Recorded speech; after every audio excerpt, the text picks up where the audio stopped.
Hi Tuesday morning நான் இன்றைக்கி ஒரு குழம்பு வைக்க போகிறேன். அந்த குழம்பு வச்சா போதும் 2 நாளைக்கு கிச்சன் சைடு நம்ம வரவே தேவையில்லை.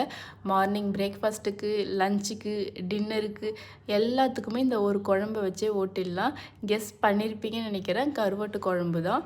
நேற்று நைட்டே மொச்சக்கொட்டை நான் ஊற வச்சுருந்தேன். நல்லா ஊறியிருந்தது. கத்திரிக்காய் மொச்சக்கொட்டை போட்டு தான் கருவாட்டு குழம்பு வைக்க போகிறேன். பயங்கர டேஸ்டியாக இருக்கும். கண்டிப்பாக நீங்கள் ட்ரை பண்ணி பாருங்கள். கருவாடு நான் சென்னையில் வாங்குறது இல்லை. இங்கே வாங்கினா எனக்கு கொஞ்சம் பழைய கருவாடு மாதிரி ஃபீல் ஆகுது. அதனால் ஊர்லேருந்து வரும்போதே நான் கருவாடுலாம் வாங்கிட்டு வந்துடுவோம். எங்கள் ஊருக்கு பக்கத்தில் சந்தை போடுவாங்க. அங்கே கருவாடுலாம் நல்லா சீப்பாக கிடைக்கும். அதனால் நான் ஊருக்கு வரும்போது கொஞ்சம் பல்காக கருவாடு வாங்கிட்டு வந்துடுவேன். எப்பப்போலாம் கருவாட்டு குழம்பு வறுக்கணும் அப்போ அதை எடுத்து யூஸ் பண்ணிப்பேன். நேற்று நைட்டு மார்னிங் ஆஃபீஸ் முடிச்சுட்டு வரும்போது கொஞ்சம் மல்லாட்டை வாங்கிட்டு வந்தாங்க. சரி அதை வேக வச்சு ஸ்நாக்ஸ் சாப்பிட்லாம் அப்படின்னு சொல்லிட்டு அதை தான் வேக வச்சுட்டு அதுக்கப்புறம் பிரேக்ஃபாஸ்ட் ஆட்டம்